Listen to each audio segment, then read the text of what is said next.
ይህ የገዮን አካዳሚ ዩቲዩብ ቻናል ነው። የተለያዩ ትምህርታዊ ቪዲዮዎች ስለሚለቀቁበት ላይክ እንዲሁም ሰብስክራይብ እያደረጋችሁ ቤተሰብ ሁኑ። በኦንላይን መማር የምትፈልጉ ደግሞ ከላይ ባስቀመጥኩት ስልክ ቁጥር በተለያየ መልኩ በቴሌግራም በዋትስአፕ እና በኢሞ ታገኙኛላችሁ። መልካም ቆይታ። ዛሬ ፊደሎችን ከአናባቢያቸው ጋር እናያለን። እንደምታውቁት የአማርኛ ፊደሎች ሁሉም አናባቢ ያላቸው። አናባቢ ማለት ደግሞ ፊደሎች ሲጠሩ እያንዳንዶቹ ፊደሎች ሲጠሩ የሚኖራቸው ድምጸት ነው። ሲጠሩ መጨረሻ ላይ የምናገኘው ድምጽ አናባቢ ይባላል። ታዲያ በዚህ መሰረት ሁሉም የፊደል ቤተሰቦች የራሳቸው የሆነ አናባቢ ያላቸው። እዚህ ጋር የዘረዘርኳቸው ፊደሎች የአማርኛ አናባቢዎች ይባላሉ። 7 ናቸው። ለሰባቱ ቤተሰቦች ማለት ነው። ሁሉም ፊደሎች 7 ቤተሰብ አላቸው አይደል? ስለዚህ ሁሉም ደግሞ ሲጠሩ የሚወጡት ድምጸት አለ። ያ ፊደሎችን በቀላሉ እንድናውቅ ድምጻቸውን በቀላሉ እንድናውቅ ይረዳናል ማለት ነው። እስቲ ያው ሁሌም ቢሆን መጀመሪያችን ሀ ናት። ሀ ሁ ሂ ሃ ሄ ህ ሆ ሃ ሁ ሂ ሃ ሄ ህ ሆ። እንግዲህ ሁ ስትሉ ይሄ ኡ ነው አይደለም? የዚህን ድምጽ ይሰጣሉ። ሁ ኡ። ስለዚህ ኡ የሁለተኛ ፊደሎች አናባቢ ነው ማለት ነው። ሂ ኢ የሚል ድምጽ ይወጣል። ስለዚህ ይሄ ኢ የሶስተኛ ፊደሎች አናባቢ ነው ማለት ነው። አ የአራተኛ ፊደሎች አናባቢ እንዴት ሆነ? ለምን ሃ አ ሃ። በነገራችን ላይ ይሄም ድምጽ ሃ ከዚህ ጋር ተመሳሳይ ስለሆነ የዚህን የመጀመሪያው አናባቢ ይሄ ነው። ለሃና ለአዎች ለመጀመሪያ ፊደሎች አናባቢያቸው የሚሆነው ይሄ ነው አ። ከዛ ውጭ ግን ለሁሉም የአማርኛ የመጀመሪያ ቤተሰቦች አናባቢ የሚሆነው ማን ነው? አ። ለአንደኛ ቤተሰቦች ለሁሉም አ፣ ለሁለተኛ ፊደሎች፣ ለሶስተኛ ቤተሰቦች፣ ለአራተኛ ቤተሰቦች፣ ለአምስተኞቹ፣ ለስድስተኞቹ፣ ለሰባተኞች።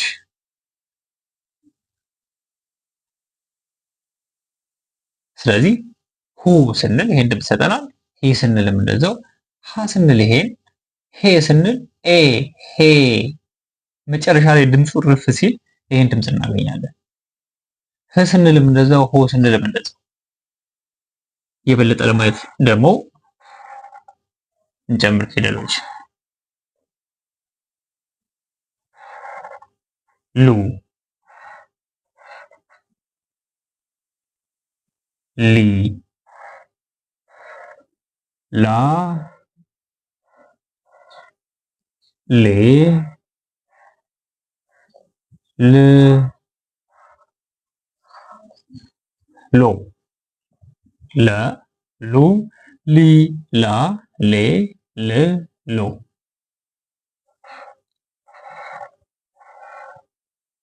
ሃ ሁ ሂ ሃ ሄ ህ ሆ። ሃ ሁ ሂ ሃ ሄ ህ ሆ።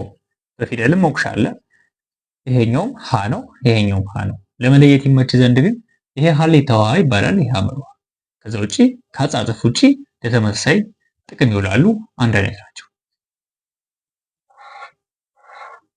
አናባቢዎቹ እናያቸዋለን። መጀመሪያ እንጽንጽር። ሞ ይሄ ሁለት ክብ መሳይ ነገር ሰርተን እንዲህ የምናገናኘው የመ ቤተሰብ ይባላል። መ ሙ ሚ ማ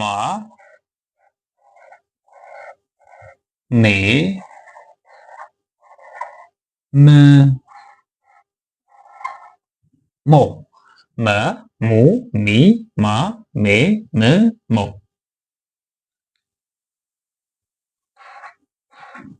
ሰ ሱ ሲ ሳ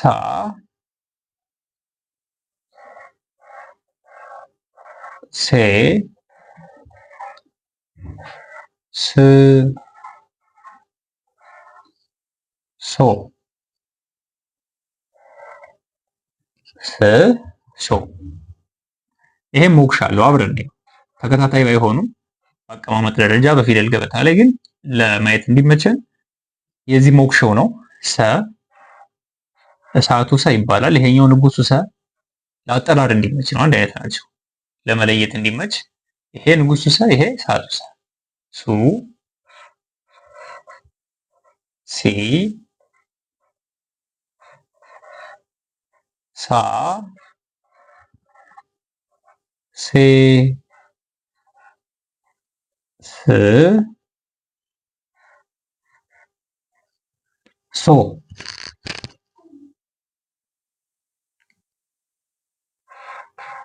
ረ ሩ ሪ ራ ሬ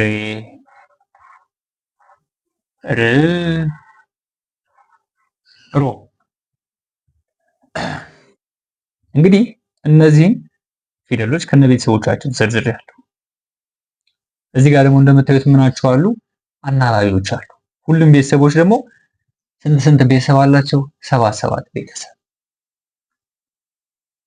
የአንደኛ ፊደሎች አናባቢ ማናት? አ ከማ በስተቀር ከሃ ከሃዎች እና ወደፊት ደግሞ አ። ለአና ለሃዎች ይሄን ማድረግ ትችላላችሁ፣ ወይ ደግሞ ይሄኛው የመጀመሪያው አ ማለት ነው። እዚህ ጋር እንደምታዩት ከሁለተኛው ነው የጀመርነው አይደል? ይቺ አ የምትባለው የሌላ ፊደል ቤተሰብ ናት። ከዛ ውጭ ግን አ ብለን ወደዚህ ነው የምንሄደው። ከሁለተኛው ነው የጀመርነው። ይቺኛዋ አ ለሃዎችና ለሁለቱ ለሶስቱም ሃዎች 3 ሞክሼ አለ። እንዲሁም ደግሞ ለአዎች ለነዚህ አዎች አናባቢ መሆን ትችላለች። ለምን? የሚወጡት ድምጾች ሀ ቤተሰቦችን የሀ ሞክሼዎችንም ሆነ አዎችን የመጀመሪያዎቹ ቤተሰቦችን ብቻ ስትጠሩ የሚወጡት ድምጽ አ ነው። ከዛ ውጭ ግን ያሉት ሁሉም አ የሚል ድምጽ ያወጣሉ። አሁን ሀ ስትሉ አያችሁ አ ነው የሚሉት። ሀ አ። ሌሎቹ ግን ለ መ ሰ አ ረ አያችሁ አ የሚል ድምጽ ያወጣሉ። ሁለተኞቹ ጋር ስትመጡ ደግሞ ሁ ሉ ሁ ሙ ሱ ኡ ሩ ኡ አያችሁ በሚወጡት ድምጸት ነው ማለት ነው። ሶስተኞቹ ጋር ስትመጡ ደግሞ ሂ ሊ ሂ ሚ ሲ ሪ ሲ ሪ ኢ የሚል ድምጽ ይሰጡናል። አራተኛ ጋር ስትመጡ ሀ ላ ሀ ማ ሳ ሳ ራ አ ሁሉም አ የሚል ድምጽ ነው የሚሰጡ። አምስተኞቹ ጋር ደግሞ ወይ ደግሞ ባለቀለበቶቹ በምልክታቸው ባለቀለበት የምንላቸው እግራቸው ላይ ቀለበት ስላለ አምስተኛ ፊደሎች ባህሪ ነው። እነዚህ ደግሞ አናባቢያቸው ኤ ነው። ለምን? ሁሉንም ስጠሩ ኤ የሚል ድምጽ ስለሚሰጡን ነው። ሄ ሌ ሄ ሜ ሴ ሬ ኤ። ስድስተኞቹ ደግሞ እ ሳድስ ፊደላት ወይ ደግሞ ስድስተኛ የምንላቸው ደግሞ አናባቢያቸው እ ነው። እ የአ ቤተሰብ የሆነችው እ ህ ል ህ ም ስ ስ ር ይቺን እ የምንላትን ድምጽ ስለሚያስገኙልን ማለት ነው። ሰባተኛ ጋር ስትመጡ ደግሞ እነዚህ ሰባተኛ ፊደሎች አናባቢያቸው ኦ ነው። ሆ ሎ ሆ ሞ ሶ ሶ ሮ ድምጸቱ ወጥቶ መጨረሻ ላይ ድምድም ሲል ይሄን ድምጽ ይሰጡናል። አሁን በቀላሉ ምን ማወቅ ቻላችሁ ማለት ነው። ለምሳሌ አንድ ሰው ይህን ፊደል ለምሳሌ ነው አይቶ ያውቀዋል። የማን ቤተሰብ ስንተኛ እንደሆነም ያውቃል። ሁለተኛ እንደሆነ የማን ቤተሰብ እንደሆነ ያውቃል። የሰ ቤተሰብ ነው። ኦኬ ሁለተኛ ነው። ነገር ግን ድምፁን አያውቀው። ሁለተኛ ቤተሰቦች ድምፃቸው የዚህን ድምፅ የሚሰጡ ከሆነ ከሰ ቤተሰቦች ውስጥ ይህን ድምፅ መስጠት የሚችለው ይሄ ነው። ስለዚህ በቀላሉ አናባቢ ላወቀ ሰው የዚህን ድምፅ ማግኘት ቻለ ማለት ነው። ደግሞ አማርኛ ፊደላት ላይ ትልቁ ነገር ድምፅ ነው። ድምፅ ፊደሎች የሚለያዩት እኮ በድምፅ ነው። የፈለገንን መልእክት የፈለገንን ነገር መጻፍ የምንችለው ምንድነው በሚኖራቸው ድምፅ ለይተን ነው። ከዛ አንጻር አናባቢዎቹን በደንብ መረዳት መቻል ማለት ፊደላቶችን ድምፃቸውን በደንብ ለማወቅ እጅግ አስፈላጊ ነው ማለት ነው። ከዛ ውጭ ከዚህ በፊትም ባለን ቪዲዮ በሰራሁት ቪዲዮ እንዳሳየኋችሁ ፊደሎች በራሳቸው አንዳቸው ከአንዳቸው ቤተሰብ የሚለያዩበት የራሳቸው ምልክት አላቸው። ሁለተኛ ፊደሎች እንደምታያቸው ቅጥያ አላቸው። ሁሉም ከነዚህ የሚለዩት ቅጥያ ስላላቸው፣ እነዚህ ቅጥያዎች ባይኖሩ ኖሮ አንደኛ ቤተሰብ ይሆኑ ነበር። ሶስተኞች ደግሞ እግራቸው ወደ ቀኝ በኩል ወደዚህ አቅጣጫ ምን ይላል? የመጣማም ነገር ወይ ደግሞ ስብር ይላል እግራቸው ላይ ማለት ነው፣ ወደ ቀኝ በኩል። አራተኞቹ ላይ ብዙ አይነት ናቸው። አንዳንዶች እግራቸው የሚያጥራል። ለምሳሌ ላን፣ ሃን፣ ሳን ማየት ትችላላችሁ። እግራቸው ወደ ታች የሚረዝማል። እንዲሁም ደግሞ የግራ እግራቸው የሚያጥራል። ወደፊት ስንመጣ ደግሞ ሌላ አይነቶችም አሉ። ወጥ የሆነ ባህሪ የላቸው። አምስተኞቹ ጋር ስትመጡ ግን ወጥ የሆነ ባህሪ ያላቸው እሱ ምንድነው? እግራቸው ላይ ቀለበት መኖሩ። ሁሉንም ማየት ትችላላችሁ። ይህ የአምስተኛ ፊደሎች ባህሪ ነው። ስለዚህ አንድ ሰው አሁን ኦኬ ቀለበት እግራቸው ላይ መኖር የአምስተኛ ፊደሎች ቤተሰብ ነው። ይህን ፊደል አያችሁ አምስተኛ ቤተሰብ እንደሆነ አውቃችሁ፣ አጻጽፎን በማየት ብቻ የማ ቤተሰብ እንደሆነ ታውቃላችሁ። ግን ድምፁን ባታውቁት አናባቢ ፊደል ማወቃችሁ ለዚህ ጠቅማችኋል ማለት ነው። ይሄ ኤ የሚባለው ፊደል ነው። ይህ አናባቢ ለአምስተኞች የሚሆነው እሱም ቀለበት አለው። የአ ቤተሰብ በነገራችን ላይ በቤተሰብ ነው የተቀመጡት እነሱ አናባቢዎች በራሱ። ይህ ሁለተኛ ፊደል ነው፣ የሁለተኛ ፊደሎች አናባቢ። ሶስተኛ ነው፣ የሶስተኛ ፊደሎች አናባቢ። አራተኛ ነው፣ የአራተኛ ፊደሎች አናባቢ ነው። ይሄም ኤ አምስተኛ ነው፣ የአምስተኛ ፊደሎች አናባቢ ነው። እ ነው የስድስተኛ ፊደሎች አናባቢ። ኦ የሰባተኛ ፊደሎች አናባቢ። ስለዚህ ይሄ አምስተኛ መሆኑን ካወቃችሁና ቀለበት ካለው አምስተኛ ነው። ድምጸቱ ደግሞ የማን ድምጽ እንዲሰጥ ማድረግ ነው? የኤ። አንድ ሰው ተሳስቶ ማ ማለት አይችልም። ማ ለምን? ማ ስትሉ አ የሚወጣልን አናባቢ የአራተኛ ስለሆነ ከዛ ሐሳብ ጋር ይጣረስብናል ማለት ነው። አይስማማም። ቀለበት አለው አምስተኛ ካለ ድምጹን ስናወጣው ደግሞ ማ ወይ ደግሞ ሚ ካለ ልክ አይደለም። ለምን? አምስተኛ ፊደሎች አናባቢያቸው ምን መሆን አለበት? ኤ የሚል ድምጽ መስጠት አለበት ማለት ነው። ስለዚህ ከምንም በላይ እነዚህን አናባቢዎች በደንብ ለዩዋቸው። ይሄ የመጀመሪያው አ ይባላል። ብዙም ስለማንጠቀመው አንጽፈውም እንጂ ራሱን የቻለ ቤተሰብ አለ። አ የመጀመሪያ ፊደሎች አናባቢ ከሁለቱ አዎች እና ከሶስቱ ሃዎች ከሞክሾቹ ማለት ነው። ለነሱ አ ነው አናባቢያቸው።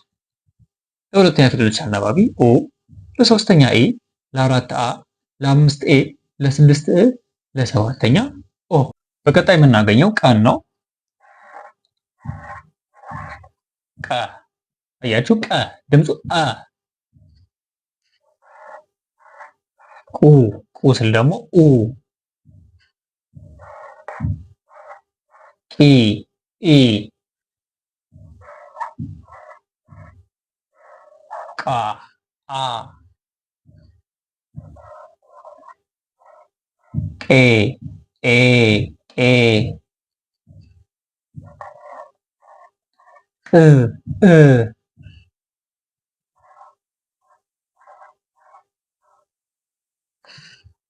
ቆ ኦ ቆ። ሸ ሹ ሺ ሻ ሼ ሺ ሾ። ሸ ሹ ሺ ሻ ሼ ሺ ሾ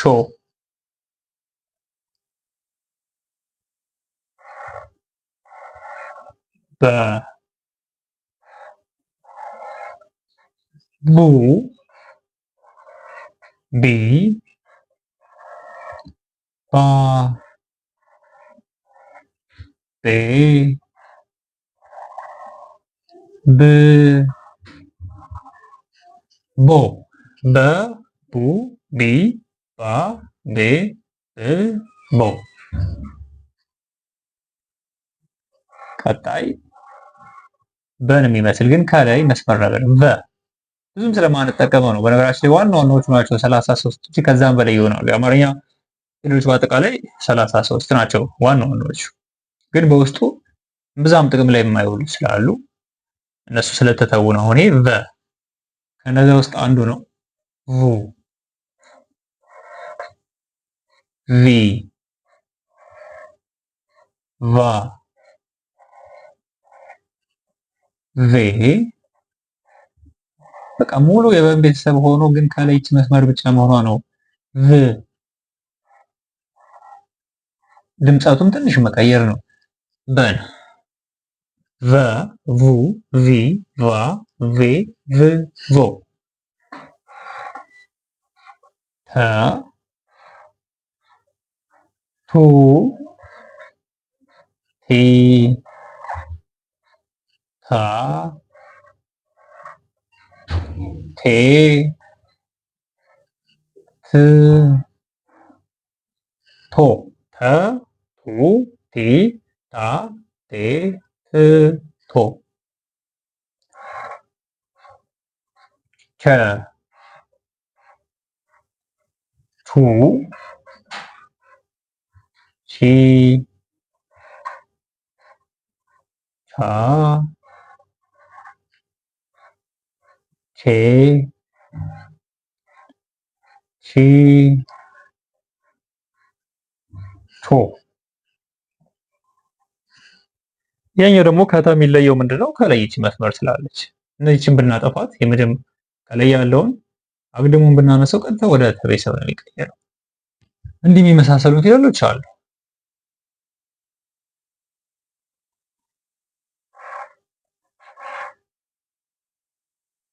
ሀ ሁ ሂ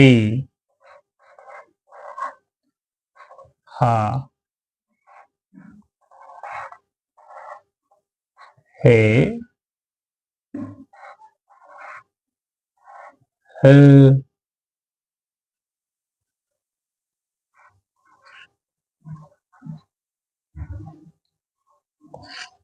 ሆ።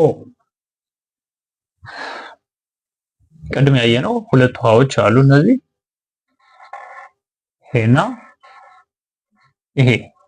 ሌላኛው ሞክሻቸው ደግሞ ይሄ ነው ማለት ነው። ሶስቱም ሀ ናቸው። ለመለየት እንዲመች ይሄ ሀሌታ ውሃ፣ ሐመር ውሃ፣ ብዙሃን ውሃ። ከዛ ውጭ አንድ አይነት ናቸው። ስለዚህ ወደ አናባቢ ፊደል ስንመለስ እንግዲህ እነዚህን ሁሉንም ብትጠሯቸው የሚያወጡላችሁ ድምፅ አ የሚል ነው። ቀ፣ ሸ፣ በ፣ ቨ፣ ተ፣ ቸ፣ ሀ። ግን ቅድ ብያቸዋለሁ። ለነዚህ ለሶስቱ አናባቢ የሚሆነን ማን ነው? ለነዚህ ይሄ የአ የመጀመሪያው አ። ከመጀመሪያዎቹ እንግዲህ ለየት የሚሉት እነዚህ ናቸው እና እንዲሁም ሁለቱ አዎች። ለነዚህም እንዲሁ አናባቢያቸው ማን ነው? ይሄ አ ነው ማለት ነው። ይሄ አ። ከዛ ውጭ ለሁሉም የአንደኛ ፊደል ቤተሰቦች አናባቢያቸው አ ነው። የሚያወጡት ድምጸት ሁሉንም ብትጠሯቸው አ ስለሆነ ሁለተኞቹ ኡ፣ ቁ፣ ሹ፣ ቡ፣ ቡ፣ ቱ፣ ቹ፣ ሁ ሁሉም ኡ የሚል ድምጽ ያወጣሉ። ሶስተኛ ቂ፣ ሺ፣ ቢ፣ ቪ፣ ቲ፣ ቺ፣ ሂ ሁሉም ኢ የሚል ድምጽ ያወጣሉ። አራተኛ ቃ፣ ሻ፣ ባ፣ ቫ፣ ታ፣ ቻ፣ ሃ ሁሉም አ የሚል ድምጽ ይሰጡናል። አምስተኛ ቄ፣ ሼ፣ ቤ፣ ቬ፣ ፔ፣ ቼ፣ ሄ ሁሉም ኤ የሚል ድምጽ ያስገኙልናል። ስድስት ቅ፣ ሺ፣ ብ፣ ቭ ት ች ህ እ ስድስተኛዋ ይሄን ድምፅ አናባቢያቸው ይህች ናት ማለት ነው። ሰባተኞች ደግሞ ቆ ቮ ቦ ሾ ቦ ቮ ቶ ቾ ሆ ሁሉም ኦ የሚል ድምፅ ይሰጡሃል ማለት ነው። ስለዚህ አናባቢ ድምፆችን ወይ ደግሞ አናባቢ ፊደላትን በደንብ ማወቃችሁ ፊደላቶችን አንዳቸው ከአንዳቸው አንደኛ ቤተሰብ፣ ሁለት ከሁለተኛ ቤተሰብ እንዲሁም ከ3 ከ4 ከ5 ከ6 ከ7 እንዴት ይለያያሉ የሚለው ልዩነታቸውን በደንብ ለማወቅ ይጠቅማችኋል ማለት ነው። በአንድ ፊደል ቤተሰብ ውስጥ ሆነው እንዳይምታቱባቸው አናባቢ ፊደል በጣም አስፈላጊ ነው። ለመጀመሪያ ቤተሰቦች አናባቢያችን አ ነው። ለሁለተኛ ኡ፣ ለሶስት ኢ፣ ለአራት አ፣ ለአምስት ኤ፣ ለስድስት እ፣ ለሰባት ኦ። በደንብ አጥኗቸው። በቀጣይ ደግሞ ቀሪዎችን ፊደሎች ከነቤተሰቦቻቸው ከአናባቢዎቻቸው ጋር እናያለን። መልካም ቆይታ። ይህ ጊዮን አካዳሚ ነው።